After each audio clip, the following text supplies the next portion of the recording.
Oi, gente! A gente está começando mais um episódio do MartaCast, um programa dedicado aos esportes femininos. Hoje a gente vai falar sobre o Cruzeiro feminino, que chegou pela primeira vez à final do Brasileirão e com recorde de torcida na Arena Independência. A gente vai falar da boa campanha da Bia Haddad no US Open, da vitória do Brasil nas oitavas de final no Mundial de Vôlei e da participação de sucesso das brasileiras no Campeonato Mundial Cadete de Judô. Essas e outras notícias a gente vai falar agora. Antes da gente começar, nós vamos nos apresentar. Eu sou Carol Vimiero, professora da UFMG e jornalista. Isabela, por favor. Eu sou Isabela Fernandes e estou no 5º período de jornalismo aqui na UFMG. Eu sou Franciele Messias e estou no quinto período de jornalismo aqui na FMG. Eu sou Manuel, eu tô no 4º período de jornalismo aqui na FMG. Vamos lá, gente. Vamos falar de futebol, que a gente, teve aí um jogo importantíssimo para a história do futebol de mulheres em Minas Gerais. O Cruzeiro, perdeu o jogo de volta para o Palmeiras, válido pelas semifinais do Campeonato Brasileiro Série A1, mas garantiu a vaga tão sonhada na final do Campeonato Brasileiro. Conta pra gente um pouquinho, Fran. Então, o Cruzeiro escreveu um capítulo inédito na sua trajetória, no futebol feminino, apesar da derrota por 2-1 para o Palmeiras no último domingo, dia 31 de agosto, no Estádio da Independência. As cabulosas garantiram a vaga inédita para a final do Campeonato Brasileiro, com o placar agregado de 4-3. A campanha histórica também segurou a primeira participação do clube na Libertadores da América. A partida foi marcada pela pressão palmeirense e o time paulista abriu o placar ainda no primeiro tempo, com Poliana de cabeça e uma cobrança de escanteio. Na etapa final, o Cruzeiro ainda reagiu e empatou com a Marília e aproveitou o espaço da defesa adversária e tocou na saída da goleira. Mesmo com equilíbrio, Amanda Gutierrez voltou a marcar para os visitantes, um chute fora da área, mas o resultado ainda não foi suficiente para reverter o placar do jogo de ida. A partida ainda teve 2 gols anulados por impedimento, que aumentaram a tensão até o apito final. A classificação também foi celebrada, pelos torcedores que estavam na Arena Independência, mais de 13 mil torcedores, um recorde, do campeonato, Do futebol do feminino futebol em feminino, Minas, né? né? Sim. O público foi maior do que os 6 mil torcedores que estavam no Clássico de Cruzeiro e América pelo Campeonato Mineiro masculino também no início do ano. Agora o Cruzeiro tem pela frente o Corinthians, que é o atual ex-campeão do Campeonato Brasileiro. Vai para a sua 9ª decisão e a final vai colocar frente a frente os 2 melhores trabalhos do campeonato, né? E vai ser um grande duelo. Vamos ver como é que vai ser. O primeiro jogo já é semana que vem, domingo agora, né? Dia 7, aqui em Belo Horizonte, no Independência, às 10h30 da manhã. Sim, promete, né? Assim, Promete. você estava falando, Fran, que foi, recorde de público desse ano, incluindo, inclusive, os jogos do futebol masculino. Sim. E recorde do futebol de clubes feminino em Minas Gerais, maior público. A gente tá com a expectativa aí, de que talvez pela primeira vez um time feminino não jogue com limitação de público, porque, na verdade, os jogos importantes têm sido jogados, no Mineirão e Independência nos últimos anos, mas sempre com um público restrito. Vamos ver se agora, na final, a gente tem um público maior. Mas o Cruzeiro passou aperto, né? Passou. Foi... Só deu Palmeiras, né, Manuel? Foi um jogo que o Palmeiras pressionou do início ao fim. O Cruzeiro, desde o começo, tentou buscar alguns ataques, mas não conseguia sair jogando. As zagueiras e a volante não estavam conseguindo sair jogando. A pressão do Palmeiras estava muito forte, era só o chutão para frente. Várias bolas perdidas na defesa e que as atacantes do Palmeiras não conseguiram converter em gol. Mas foi um jogo e logo no intervalo, o treinador do Cruzeiro já tinha acabado de tomar um gol e meio que, tipo assim, se rendeu ao ataque do Palmeiras e já tirou o atacante, a Letícia, colocou a Isa Arrasa na defesa, botou uma linha de 5 atrás.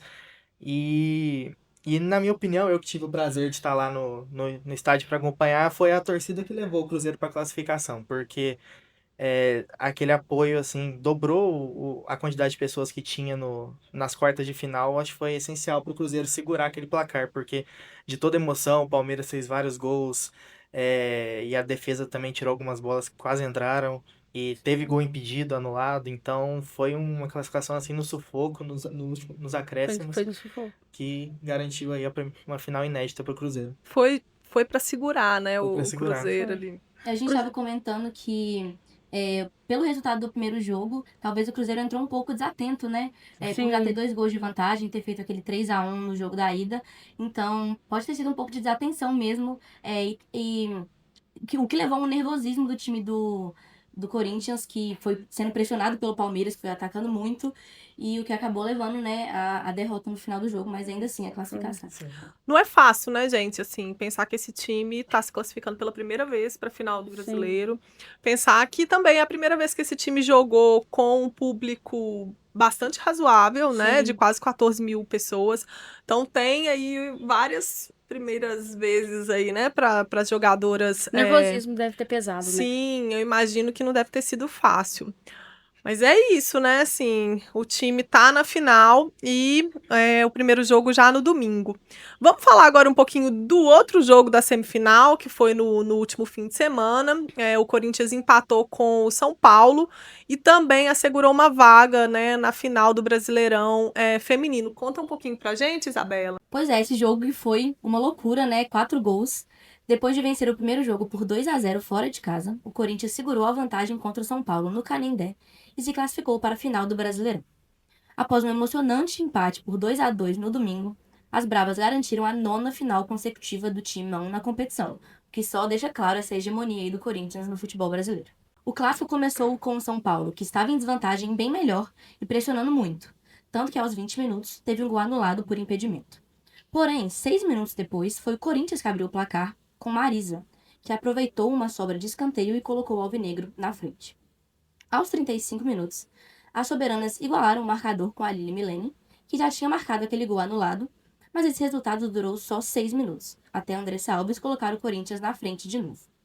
Ainda no primeiro tempo, Vicky Albuquerque acertou Giovanna Crivellari dentro da área e pênalti para o São Paulo, que perdeu a chance de empatar o jogo ainda na primeira etapa, depois de batida de Bruna Caldeirão e defesa da goleira Nicole. A goleira Nicole, que a gente estava comentando aqui, que foi um dos destaques da partida, apesar de ter tomado 2 gols, ela fez muitas defesas importantes e, né, foi importante para garantir aí o Corinthians nessa final.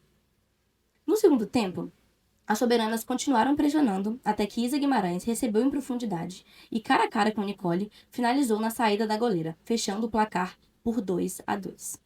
Agora o Corinthians enfrenta o Cruzeiro, que a gente já falou aqui sobre o jogo do Cruzeiro na final, e a previsão é que os jogos sejam disputados nos 2 próximos domingos, nos dias 7 e 14 de setembro. O primeiro na Arena Independência, aqui em BH, e o segundo na Neoquímica Arena, em São Paulo. Apesar de não ter feito a melhor campanha geral na primeira fase, que foi do Cruzeiro, o Corinthians define o confronto em casa, após os pontos somados na fase de mata-mata. Tem esse regulamento aí Regulamento que é meio, diferente. né, Um pouco esquisito. É. Eu nunca vi jogo de mata-mata somar ponto, mas tudo bem. No retrospecto do confronto, a equipe paulista possui grande vantagem. O Cruzeiro e o Corinthians se enfrentaram 11 vezes na história, resultando em 9 vitórias das Brabas, 1 empate e 1 vitória da equipe mineira no Brasileirão de 2024. O último confronto entre as duas equipes foi em agosto desse ano, agora pela Copa do Brasil, quando o Corinthians eliminou o Cruzeiro nos pênaltis após empate por 1-1 no estádio Castor Cifuentes. Pois é, e as duas equipes fizeram valer os resultados do primeiro jogo, né, gente? Levaram, né, ganharam no primeiro e depois seguraram aí, né, Palmeiras e São Paulo e conquistaram as vagas para a grande final, que nós vamos acompanhar aí, né, ansiosamente. Provavelmente alguns de nós estaremos, né, na Arena Independência no domingo. Mas é isso. Vamos falar agora um pouquinho do Brasileirão Feminino A2, que também, né, teve campeão definido no último fim de semana. Então, o Santos, né, se consagrou campeão após empatar com o Botafogo, não é isso, Isabela? Conta pra gente. Pois é, esse jogo foi na Vila Belmiro no sábado, né? Foi então antes desses jogos do Brasileirão A1. E o time comandado pelo técnico Caio Couto venceu o jogo de ida por 1-0 no Rio de Janeiro, então com a vantagem, o empate por 1-1 foi o suficiente para poder garantir aí o título. O estádio na Vila Belmiro estava com quase 8 mil torcedores e torcedoras, então também foi um público bom, assim, e que também empurraram ali o time para esse título. O time carioca abriu o placar no final do primeiro tempo, em pênalti convertido por Carol. E já na segunda etapa, aos 35 minutos, Carol Baiana aproveitou a oportunidade e fez o gol heróico do Peixe, fazendo a festa da torcida. Curiosamente, as duas equipes já tinham se enfrentado no ano passado, pelo Brasileirão A1, no confronto que garantiu o rebaixamento de ambos. De ambos, sim. Esse jogo que também foi 1-1. Agora, esses dois times, junto de Atlético Mineiro e Fortaleza, já estão de volta para a Série A1 de 2026, por terem chegado pelo menos até ali na semifinal. Então, esses 4 times de volta à elite do Brasileirão A1. E agora a gente tem 3 times de Minas de novo na primeira Na divisão. primeira divisão, O que sim. é muito legal. Sim. Falando um pouco sobre a trajetória do Santos, foi quase perfeita. Teve a melhor campanha durante a primeira fase da competição, com incríveis 19 pontos em 7 jogos na fase de grupos. E no mata-mata, as Sereias da Vila também foram dominantes, com 4 vitórias, 1 empate e apenas 1 derrota. Santos voltou, né? Santos, Botafogo e Atlético retornando aí para a Série A1 e nós teremos, né, novamente 3 times de Minas disputando a principal competição do calendário do futebol de mulheres. Agora, para a gente fechar o bloco aqui sobre futebol, vamos falar de uma notícia um pouco, né, mais triste aí, que foi a denúncia do Davi Luiz por ameaça e violência psicológica, né? Essa notícia circulou aí na última semana. Conta os detalhes pra gente, Emanuel. Exatamente, Carol. Nessa última semana, o zagueiro Davi Luiz, ex-jogador da seleção brasileira, que atualmente atua no futebol do Chipre, ele foi acusado de ataques após o fim de um relacionamento extraconjugal com a assistente social Francisca Caroline. A denúncia partiu da suposta ex-amante do jogador, que alegou ter sofrido ameaças e violência psicológica ao terminar sua relação com ele. Segundo a defesa da vítima, o atleta e a assistente social tiveram um relacionamento que acabou depois que o Davi Luiz sugeriu a ela para ter relações sexuais com ela e uma amiga. Depois da cearense recusar essa proposta, o jogador teria passado a ameaçar ela. O caso foi denunciado num boletim de ocorrência no dia 25 de agosto e no dia seguinte a defesa da Francisca solicitou uma medida protetiva que foi concedida na última quarta-feira, dia 27 de agosto. Em prints que foram expostos pela assistente, é possível ver mensagens do jogador que teriam mensagens do jogador como, por exemplo, abre aspas, você sabe que eu tenho dinheiro e poder, então não banque a esperta. Seria triste seu filho ter que pagar as consequências dos seus atos. Ele escreveu em uma dessas mensagens. E nessa última segunda-feira, o jogador se pronunciou pela primeira vez, se alegando inocente, dizendo que nunca ameaçou essa pessoa e que nunca esteve com ela pessoalmente, e dizendo que foi um erro ter trocado mensagens com ela em algum momento. E o Davi Luiz, que é noivo da carioca Bruna Loureiro e tem 4 filhos com ela desde 2016. Pois é, mais um caso, né, gente, de atletas do futebol masculino, né, sendo denunciados por mulheres por diferentes tipos de violência, né? Circulou amplamente, né, essa mensagem. Acho que chamou muito a atenção o teor da mensagem, né? Essa coisa de você sabe que eu tenho dinheiro e poder, então não banque a esperta. E o fato de que ela está, né, sob medida protetiva aí, concedida pela Justiça do Ceará. Vamos acompanhar aí, né, os desdobramentos do caso. Muitos desses casos, a gente fala deles aqui, eles não dão em nada, né? Vamos ver o que vai acontecer com essa nova denúncia. A gente termina o primeiro bloco por aqui, a gente volta já já com notícias do tênis. A gente está de volta e vamos falar agora aqui no nosso segundo bloco de tênis. O US Open tá rolando, né? E muitas coisas aí pra gente comentar hoje. Antes, vou pedir para as meninas se apresentarem. Sentaram aqui agora. Malu, por favor. Oi, gente, eu sou a Malu Moura, 6º período de jornalismo e sou bolsista aqui no Coletivo Marta. Oi, gente, eu sou Soraya Carvalho, estudante de jornalismo aqui na UFMG e bolsista no Coletivo Marta. Oi, gente, eu sou a Carol Freire, estudante do 4º período de jornalismo aqui no UFMG e também sou voluntária no Futebol Mata. Vamos lá, né? Vamos começar aí nosso bloco de tênis falando da campanha da Bia Haddad, que chegou até as oitavas de final e foi eliminada, né, nesta segunda-feira pela estadunidense Amanda Anisimova. Conta um pouquinho pra gente, Malu.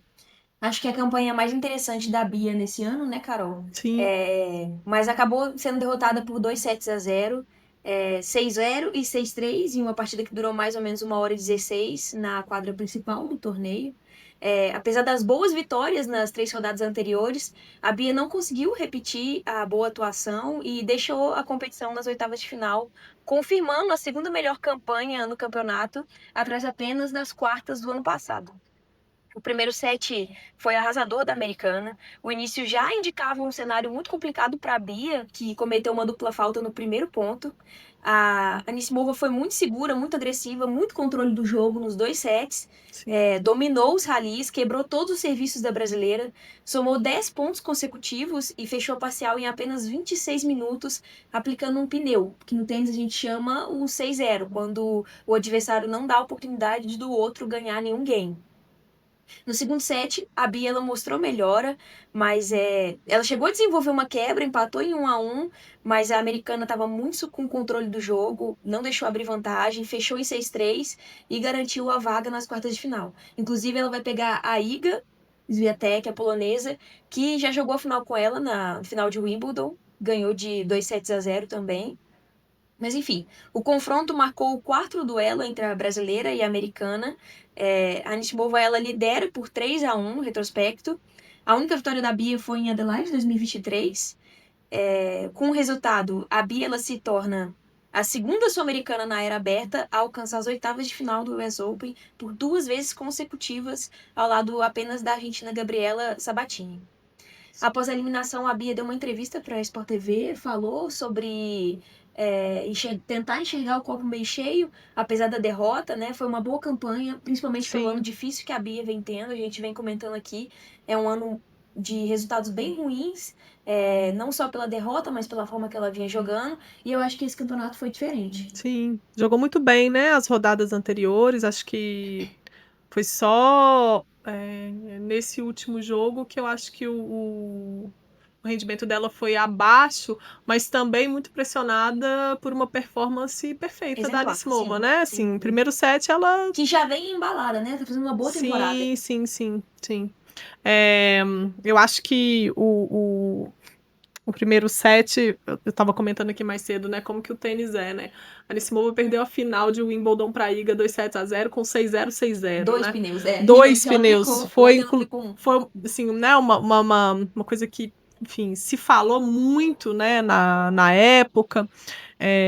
Até por ser um pouco constrangedora, assim, né? Ela tem uma trajetória difícil, né, no tênis, perdeu o pai, que era treinador dela, deu uma parada na carreira porque estava com burnout, voltou no ano passado, então, assim, uma trajetória difícil, não é uma trajetória fácil, né? Ela ainda é muito jovem, se não me engano, tem 23 ou 24 anos.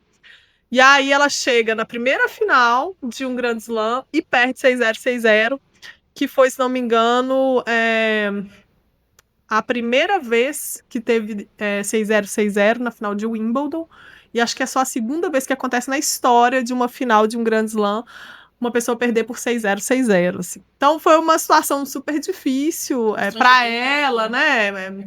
Enfim, é uma derrota daquelas, assim, acachapante. Aí ela vem e faz 6-0 na Bia, assim, jogando um tênis, assim, ela não cometeu erros. Não. Todas as vezes que a Bia tentava voltar pro jogo, ela fechava... forçava o erro da Bia. Sim, fechava a porta, assim, não vai entrar no jogo. Tipo de jogo que o treinador vê e fala, é isso mesmo, era isso que eu queria. Jogou muito bem. E no segundo set, assim, eu acho que ela saiu desse modo não erro, né, perfeita, começou a cometer alguns erros e a Bia também deu uma relaxada e entrou no jogo, né, parou de errar saque sem parar, porque ela simplesmente não estava conseguindo sacar, né, no primeiro set, assim. Mas eu acho mesmo, o Malu, que foi Bom desempenho da Bia, ela jogou muito bem as rodadas anteriores. Eu acho que só esse último jogo que ela jogou abaixo, assim, do potencial dela, né? O jogo com a gente falou, né? O jogo com a Golubic lá. 2-0, 6-1, 6-4. Não, e Jogando jogando muito bem. muito bem, assim. Acho que contra a Sakkari ela não jogou tão bem, mas porque a Sakkari também não exatamente apresentou muitos desafios para ela. Mas realmente 3 jogos muito bons, 3 boas rodadas. E aí, infelizmente, essa derrota, mas que eu acho que assim, também a gente tem que reconhecer a fase que a adversária tá, assim. Ela tá realmente jogando muito bem. Vamos ver Eu acho aí, esse né? resultado esperançoso porque na temporada passada foi a mesma coisa, né? A Bia chegou até as oitavas e logo depois do US Open ela começou a ir bem na quadra dura. Sim, ela teve Mesmo bons tendo, sim, teve resultados. bons resultados. Ganhou o Seul, né? Sim, E a gente torce pra que seja assim agora, né? Que ela continue bem nessa reta final. sim. Ela na semana que vem tá aqui no Brasil, né? Vai Sim. jogar o São Paulo Open. Então chega também com um astral melhor, assim, né? Do que Sem se dúvida. fosse Do jeito que tava antes, antes, né? Ia ser uma situação difícil. Mas vamos falar aí um pouquinho mais da Bia também. A Bia acabou sendo derrotada nas duplas, né, Malu? A derrota, na verdade, veio antes, né, da derrota no simples. Conta um pouquinho pra gente. A Bia e a alemã Laura Sigmund foram eliminadas na segunda rodada da chave de duplas. Foi no último domingo, dia 31, para a ucraniana Marta e a romena Elana Gabriela, por 2-0 com parciais de 6-3 e 6-2. Na primeira rodada de duplas, a Bia e a Laura elas haviam vencido a McNally e a Maya Joytin por 6-4 e 6-1. Poucas horas antes da derrota nas duplas, no sábado, dia 30, a Bia tinha vencido a chave de simples contra a grega Maria Sakkari por 6-1 e 6-2, garantindo vaga nas oitavas, como a gente acabou de falar. Foi o melhor resultado em Grand Slams da temporada, antes havia chegado a terceira rodada no Australian Open. A Laura que veio também de bons resultados no Wimbledon, né? Sim. Ela chegou a largar as duplas com a Bia, porque estava indo muito bem no simples, o que não acontecia há muito tempo. Fez excelentes jogos, inclusive, Sim. mas tiveram um resultado mais abaixo agora. Pois é, vamos falar agora um pouco da Luiz Stefani, né? Falando de duplas aí, Carol. A Luísa Stefani e a Timea Babos também avançaram, né, no US Open. Estão nas quartas de final, na verdade, jogando neste momento. Para o terror de Dona Malu e Dona Carol. Mas conta pra daqui. Estamos. Conta pra gente um pouco da trajetória da Luísa até o jogo de hoje. Então, a Luísa Stefani, número 1 do Brasil e a 24ª do mundo, e a húngara Timea Babos estrearam com vitória na última quinta-feira, dia 28, no US Open. Na primeira rodada, as tenistas passaram pela tcheca Bárbara Kritikova. Esses nomes desses jogadores do tênis. E a letã Helena Ostapenko. Ambas com títulos de simples e duplas em Grand Slam por 2-1, com parciais de 4-6, 6-2 e 6-3, após 2 horas e 4 minutos de jogo. Já no último sábado, dia 30, na segunda rodada, a dupla superou as americanas Iva Jovic e Claire Nugonu. Eu acredito que é Nugonu, mas ela é nova. Eu ainda não aprendi o nome dela. São nomes difíceis. Com duas parciais de 6-4, em 1 hora e 37 minutos de partida. No primeiro set de jogo, as americanas conseguiram quebrar e no segundo set abriram 3-0. A brasileira e a húngara devolveram a quebra no quinto game, mas foram quebradas novamente e a dupla americana abriu 4-2. Mas a Stefani e a Babos venceram 4 games seguidos com 2 quebras e fecharam a parcial em 6-4. O segundo set começou com a brasileira e com a húngara quebrando a tática das americanas no primeiro game. As americanas devolveram a quebra no quarto game e empataram o jogo com 2-2. Mas a Stefani e a Babos se mantiveram firmes e conseguiram mais uma quebra no sétimo game com o controle do jogo, fechando o set em 6-4. Nas oitavas de final, na última segunda-feira, dia 1º, a Stefani e a Babos avançaram para as quartas de duplas femininas do US Open. Elas venceram as chinesas Yang que é? Zhao Zhao Xuan. deve ser. E Xu Yifan, pelo placar de 2-1, com parciais de 6-2, 4-6 e 6-4. A partida foi acirrada e durou 2 horas e meia. O primeiro set foi favorável para a dupla brasileira, mas acabaram perdendo no segundo. No terceiro, as chinesas tiveram uma quebra de saque e abriram 4-2 na parcial. A Stephanie e a Babos conseguiram emplacar 4 games seguidos e fecharam o duelo no quarto match point. Agora elas vão enfrentar as campeãs do US Open de 2023, a canadense Gabriela Dabrowski e a australiana Erin Hultliff. São muitos nomes complexos nesse tênis, gente. Que venceram a espanhola Cristina Buxa e a norte-americana Nicole Merichar Martinez por 2-0. E essa será a quinta vez que a Stephanie vai disputar as quartas de final do US Open. E elas estão jogando nesse momento, né, contra a Dabrowski Tá 1-1. e a Rothliff, que é neozelandesa, na verdade, não é australiana. E tá 1-1, um 7-1. Estão no terceiro e decisivo set aí. Em breve, né? O Luiz e a Babs vem fazendo jogos muito interessantes, né? Sim, eu vi todos os jogos no US Inclusive, Open. os jogos da Luiz e da Babs contra a Dabrowski são sempre muito bons. Muito bons. E a Dabrowski, que é Sim. parceira da Luísa, né, assim, e, enfim, é uma dupla excelente, né, a Dabrowski com a Rothliff. E, assim, os outros jogos, Luísa tá jogando horrores no US Open, assim, tá realmente impressionante, assim, o jogo dela aí com a Krejcikova e com a Ostapenko, elas jogaram, assim, dominaram, eu sou muito fã da Luísa, né? Sempre falo, assim, acho que ela realmente é uma das melhores duplistas do mundo, assim. Ela não é a 20ª. O ranking Isso encaixa muito bem é em mentiroso. duplas diferentes, né? Porque ela já Sim. teve várias duplas, inclusive Sim. a de agora começaram agora nessa temporada. Sim. E já se adaptaram, que você vê o jogo delas, não parece que elas começaram a jogar junto, não. A Luísa já foi 9, né, do mundo, e a Timea Babos já foi número 1 do mundo de duplas. Elas são ótimas duplistas e elas estão funcionando muito bem. Elas jogaram muito bem os 3 jogos, assim, e a Luísa, por que eu falo muito da Luísa, assim? Porque ela, na rede, ela tem uma capacidade de voleio, assim, que é muito impressionante.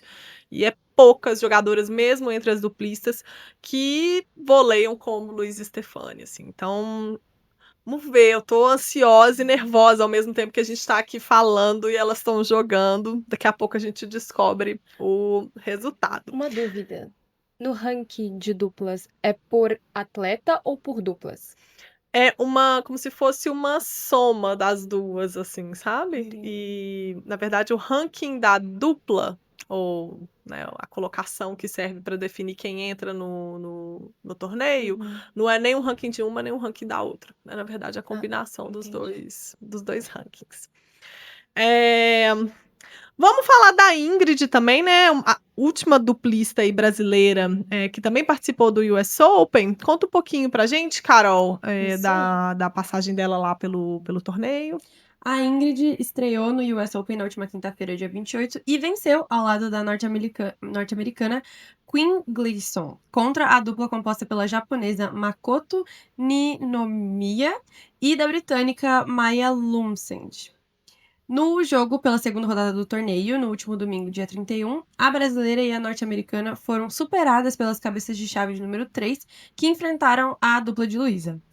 Em um jogo bem disputado, com parciais de 6-7, 6-4 e 6-2, a brasileira se despediu da competição em uma derrota de virada após vitória no tie-break em primeiro set acirrado.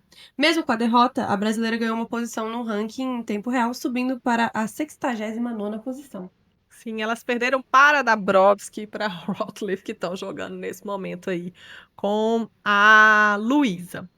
Vamos falar um pouquinho agora das juvenis brasileiras, as atletas juvenis que também jogaram e estrearam nos últimos dias. Vitória Barros e Nawane Silva, a gente tem falado delas aqui, né, nos últimos meses. Conta um pouquinho pra gente, Soraya, como é que foi as estreias delas. Então, as chaves principais do US Open Juniors, que é a versão juvenil do Grand Slam, começaram no último domingo, no dia 31, com 5 brasileiros. Entre eles, a Vitória Barros foi a primeira brasileira a estrear na rodada, contudo, a jovem promessa acabou com resultados negativos.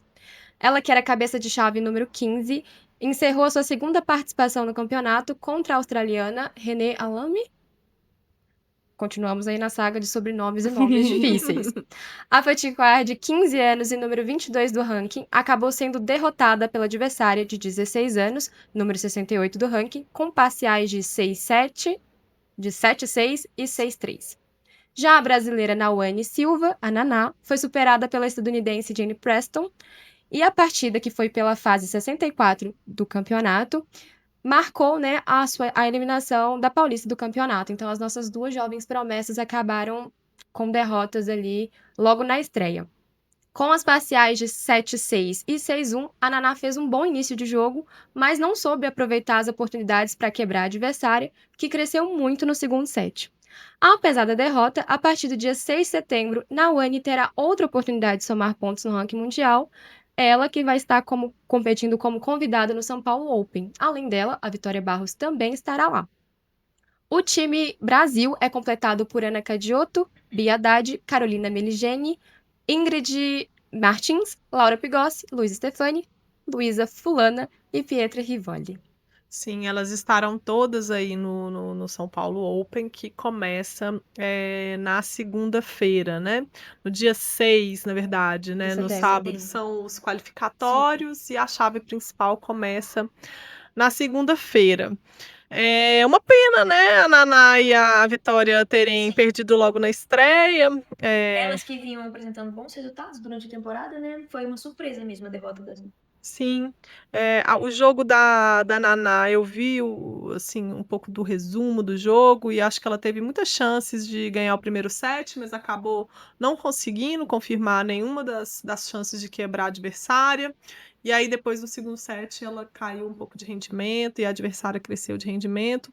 Enfim, semana que vem elas vão jogar, né? É interessante porque elas jogaram o juvenil agora, né, no US Open, mas na semana que vem elas vão jogar a chave adulta, profissional.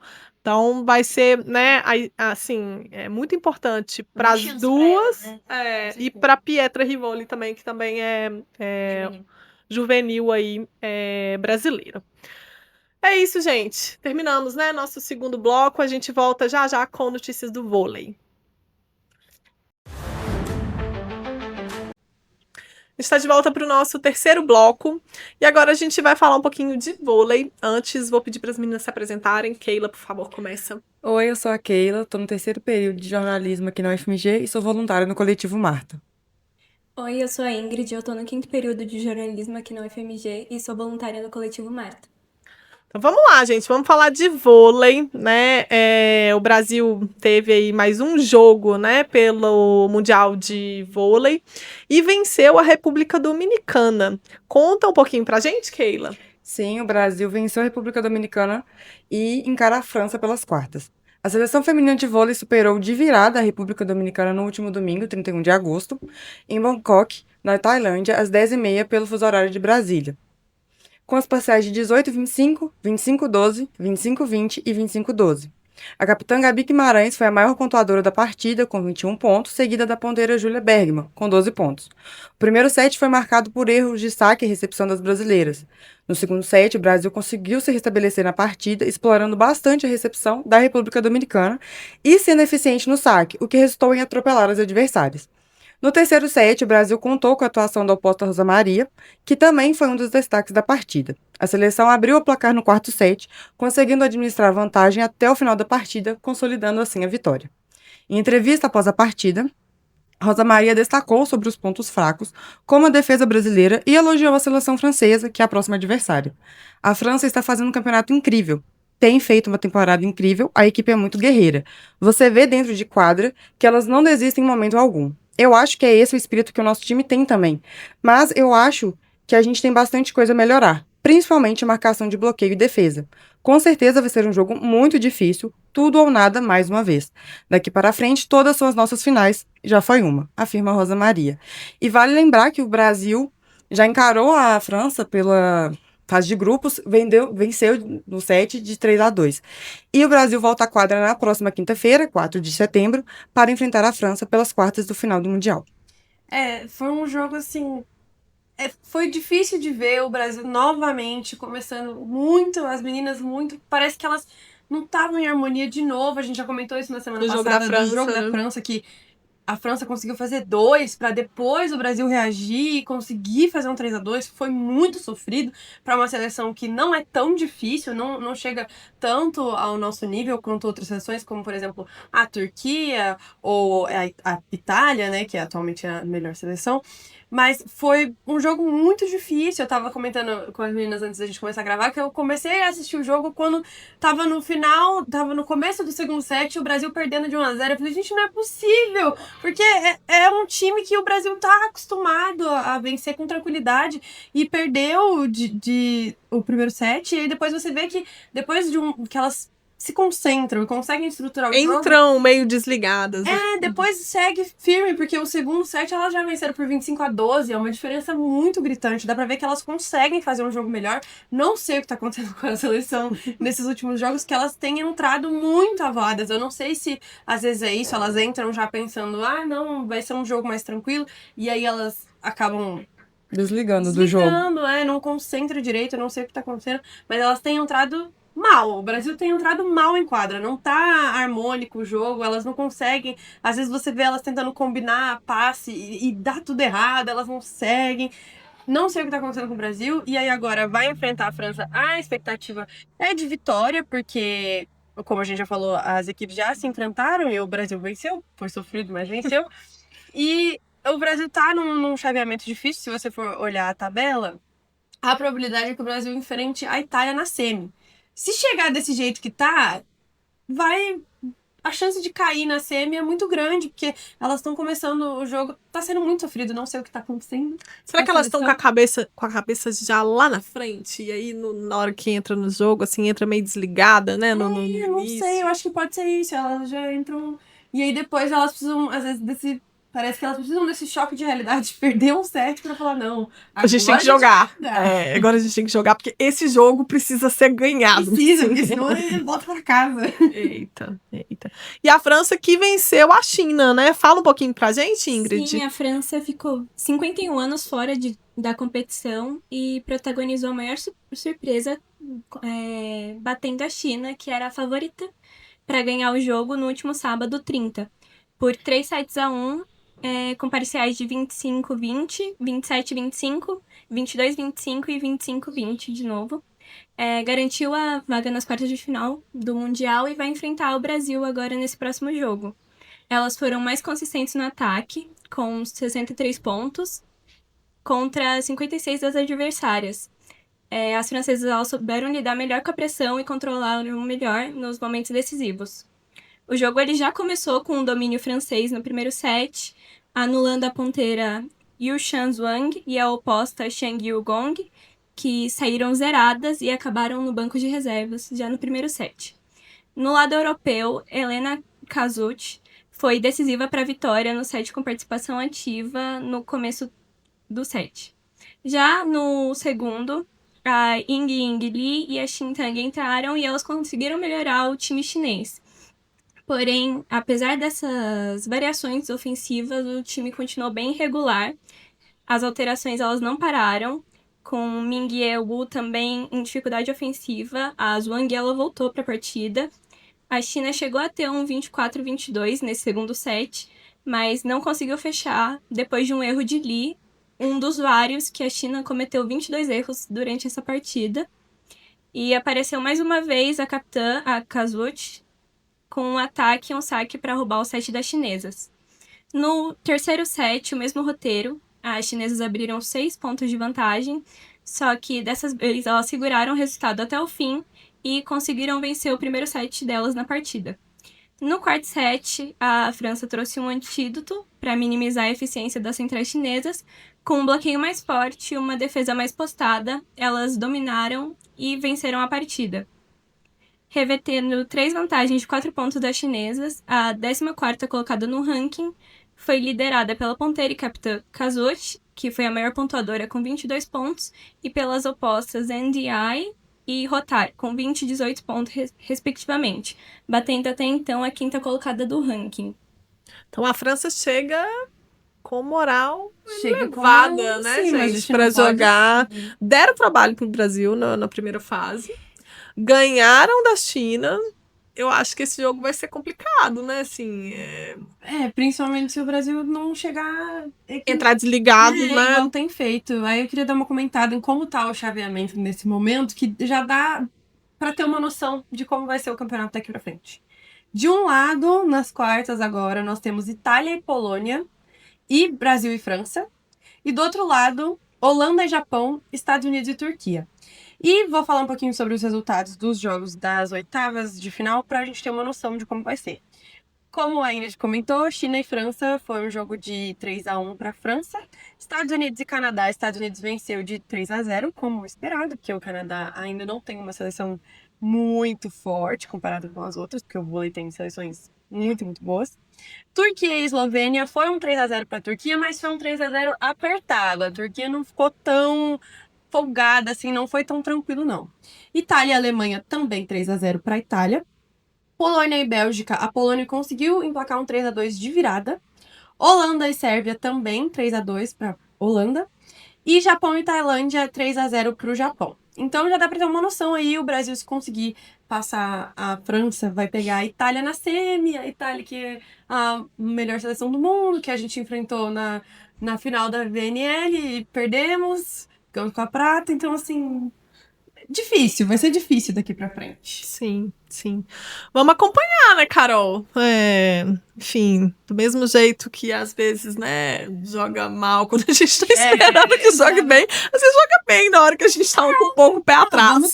Vamos torcer. Eu acho que elas têm força suficiente, tanto que na VNL chegaram a ganhar o primeiro set, né, contra a Itália. Eu acho que o que tá faltando é a harmonia, não sei o que tá acontecendo, porque elas estão entrando muito desligadas. Eu acho que nos próximos jogos elas já precisam chegar bem.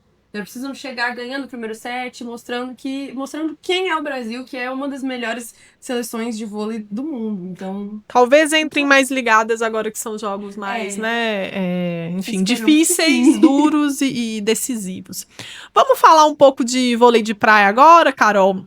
O Brasil, ele dominou o pódio da etapa da Alemanha, né, do circuito mundial de vôlei de praia. Conta um pouquinho pra gente. exatamente, no último domingo, dia 31 de agosto, duas duplas brasileiras brilharam no pódio da etapa alemã do Elite 16. Tamela e Vicky garantiram a praia, seguidas por Duda e Ana Patrícia, a dupla campeã olímpica que conquistou o bronze.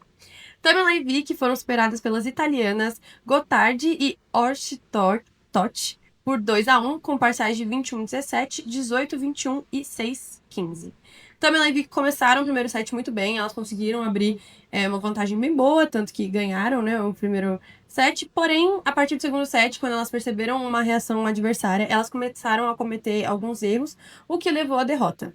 Apesar do segundo lugar no pódio da etapa da Alemanha, a dupla segue liderando o ranking do campeonato, conquistando até agora 2 ouros e 1 prata.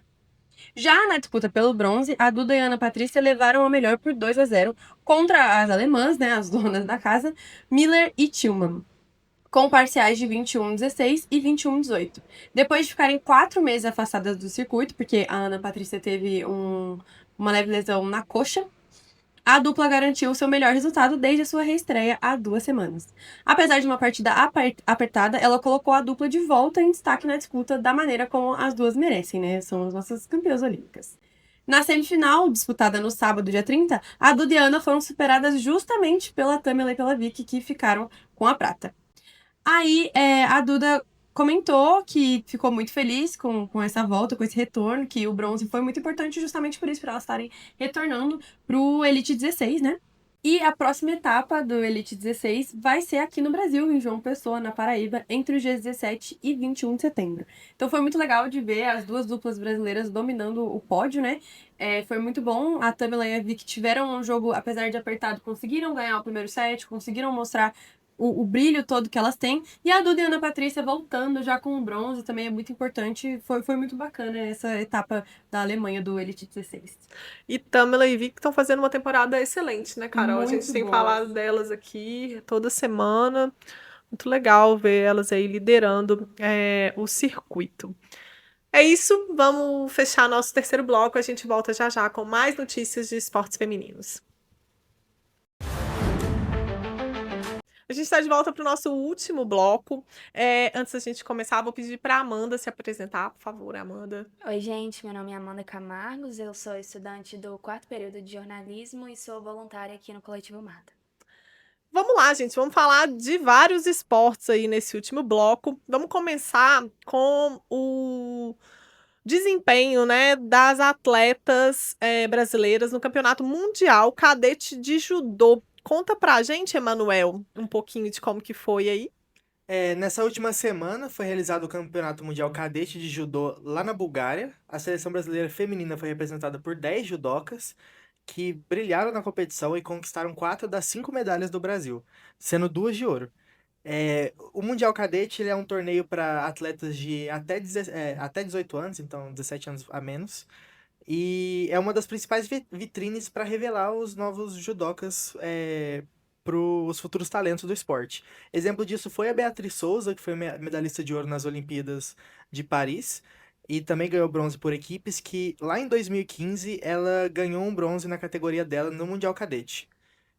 O desempenho do Brasil foi marcado pela performance da Clarice Valim e da Clarice Ribeiro, a Clarice Valim, que é uma jovem que chegou agora, a Clarice Ribeiro, que está terminando a participação dela nos Mundiais Cadetes e vai subir de classe agora. A Clarice Ribeiro, ela compete na categoria até 48 quilos. Ela tem 17 anos de idade e ela fechou essa última participação dela com chave de ouro, derrotando a belga Maëlys Dapa na final com um ippon por imobilização. E com isso ela venceu o Mundial Cadete na categoria dela pelo 3º ano consecutivo e se tornou a única judoca na história a atingir esse marco nas competições dessa classe. E na categoria até 70 quilos foi a vez da Clarice Valim, de apenas 14 anos, brilhar. Na sua primeira participação na classe cadete, ela foi avassaladora, atropelou todas as adversárias. Foram 5 lutas e 5 ippons muito rápidos, todos abaixo de 1 minuto e meio de luta. Foram 3 por finalização e 2 por imobilização. E não deu chance para nenhuma adversária. Na semifinal, ela fez a francesa Lucie Roulier, número 1 do ranking, desistir em apenas 30 segundos com uma chave de braço. E na final, ela também não tomou conhecimento da canadense Charlie Thibault e imobilizou rapidamente com o Yuko e transicionou para uma chave de braço que também encerrou o combate em 50 segundos. E outras atletas brasileiras que também se destacaram na competição foram a Nicole Marques e a Larissa Fonseca, que também subiram ao pódio com medalhas de bronze. Na categoria até de 52 quilos, a Nicole derrotou a Madina Kornbudze, do Tajiquistão, também com uma chave de braço. E na categoria até 63 quilos, a Larissa venceu a georgiana Nana Gulbani e garantiu a medalha de bronze, a 4ª do Brasil na competição. Incrível, hein? Vamos guardar esses nomes aí, né, gente, para os próximos anos aí. Clarice Valim, Clarice Ribeiro, com desempenho aí impressionante, né? O judô é sempre muito forte no Brasil, né? Sim. Foi graças ao judô que nós terminamos ali em primeiro lugar na tabela de medalhas do Pan-Americano Júnior, que aconteceu agora no Paraguai. Então, assim, eles vêm muito forte. Sim. Sempre. Muitos talentos, né? Vamos falar agora um pouquinho das brasileiras que disputaram o Campeonato Pan-Americano Júnior de tênis de mesa, Soraya. Conta um pouquinho pra gente como que foi o desempenho delas. Cara, o Brasil conquistou 2 medalhas de bronze por equipes no Campeonato Pan-Americano Júnior de tênis de mesa, que foi realizado lá em Rosário, na Argentina, entre os dias 24 e 31 de agosto. A competição, que é organizada pela Federação Internacional de Tênis de Mesa, o ITTF, reuniu jovens talentos de até 19 anos e contou com a participação de 8 brasileiras. Na categoria Júnior, até 19 anos, nós tivemos Júlia Hatakayama, Karina Shirai, Beatriz Fiore e Abigail Menezes defendendo o país. Já na cadete, até 15 anos, nós tivemos Bianca Borges, Emanuele Santos, Caroline Bruchowski e Maria de Souza, representando o Brasil. Nas disputas individuais e de duplas, as brasileiras não alcançaram o pódio, mas, por equipes, conquistaram, como eu disse, o bronze em ambas as categorias. No Sub-15, Bianca, Emanuele e Carolina foram superadas pelos Estados Unidos na semifinal por 3-0, e no Sub-19, Karina, Beatriz e Abigail pararam com o mesmo placar diante de Porto Rico. Lembrando que a Beatriz Fiore e a Karina Tirai competiram recentemente nos Jogos Pan-Americanos Júnior de Assunção, lá no Paraguai. As duas deram um show, garantiram uma medalha que é inédita para o Brasil, a medalha de ouro no duplas femininas.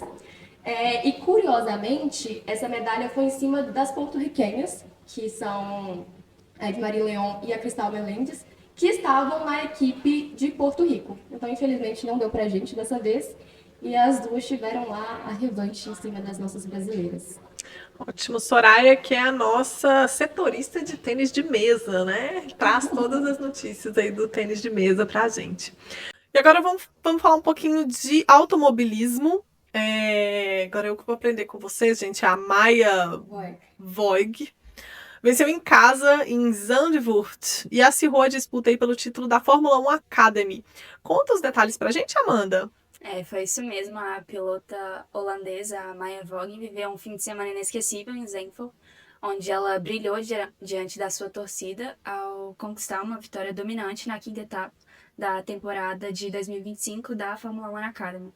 Ela, que defende as cores da MP Motorsport, é integrante da Ferrari Driver Academy. A Voig largou na pole position na segunda corrida e liderou de ponta a ponta.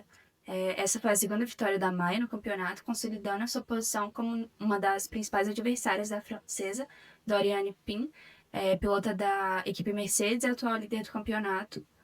Com 25 pontos conquistados, a Voig alcançou 107 pontos do campeonato, reduzindo a vantagem de Pin com 127 pontos. A luta pelo título entra agora na sua fase mais emocionante, com apenas 2 etapas restantes e a disputa ainda em aberto. Outro grande nome da etapa também foi a Nina Geirman, também holandesa, que venceu a corrida 1 em uma jornada de superação que, depois de ter sido considerada inapta para correr no segundo treino livre por precaução médica, retornou com força total e, no dia do seu aniversário, na primeira corrida das duas da etapa, diante da torcida na sua casa, ela conquistou a primeira vitória na Fórmula 1 Academy, um momento simbólico e comovente da sua carreira. As brasileiras também tiveram seus momentos de destaque. A Rafaela Ferreira, da Campus Racing, ocupa atualmente a 11ª posição no campeonato, enquanto a Aurélia Nobles, da Arctic Grand Prix, em 14º. A Nobles brilhou na corrida 1, ao ser premiada com o título de pilota que mais ganhou posições na etapa, largando em 17º e cruzando a linha de chegada em 8º, escalando impressionantes 9 posições. O fim de semana também destacou o equilíbrio da categoria em uma das temporadas mais competitivas desde o início da Fórmula 1 Academy, e a vitória em solo holandês rendeu grande repercussão nacional, com grande reconhecimento da imprensa e do público local. Com a próxima etapa se aproximando no primeiro final de semana de outubro, o clima é de expectativa e de tensão, onde a Maia chega confiante e cada vez mais próxima do sonho de conquistar o título da Fórmula 1 Academy. E aí agora a gente tem uma companheira para você, né, Sol? Para falar de automobilismo. Tava cansada de ficar sozinha. Amanda trazendo aí as notícias do automobilismo.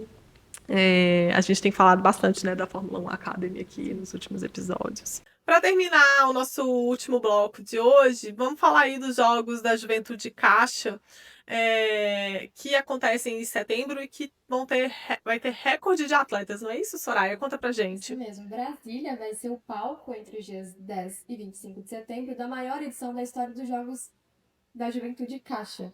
O evento, que reunirá mais de 4.700 atletas de todos os 27 estados brasileiros, é considerado a principal porta de entrada para jovens talentos no esporte brasileiro.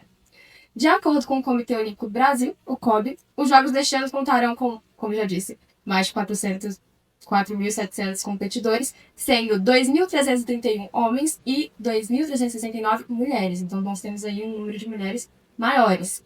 Além dos atletas, é esperada a presença de 837 treinadores e 167 dirigentes. 20 modalidades estarão sendo disputadas em Brasília, sendo elas águas abertas, atletismo, badminton, basquete, ciclismo, esgrima, futsal, ginástica artística e rítmica, handebol, judô, natação, remo virtual, taekwondo, tênis de mesa, tiro com arco, triatlo, vôlei de praia, voleibol e luta olímpica. É isso, né, gente? Ficamos aí, então. Acabamos nosso último bloco e a gente volta na semana que vem. Até mais. Nossa.